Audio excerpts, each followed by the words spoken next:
Augšu iziešu skati mocim, jo es viņam neesmu pat nevienu reizi gājis skatus, nopirku viņu pilnīgi jaunu.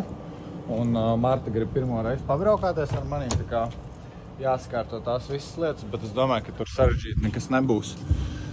Jo, kā jau teicu, jā, viņš ir jauns un tā būs pirmā reize viņam.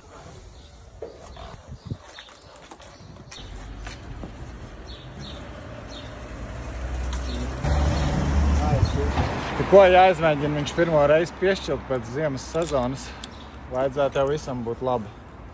O, pat degviela kaut kādi palikusi. Perfekti! Nu, atbrauc tehnisko apskatu, gaidu tagad rindā uz 7. vārtiem. Nekad tiešām ar moci neesmu gājis skatu, bet, nu, es pieļauju, ka jau vispār nekas sarežģīts nav. Tā kā iziešu skatu un visu varēs braukt, jo viņš tagad stāvēja autoskolā. Viņam nebija ne oktas, ne skatus, tā kā braukt nebija iespējams. Paņēmu šodien gan oktu, gan... Nu, visi apskati ir izieta, tā kā var normāli piedalīties satiksmē.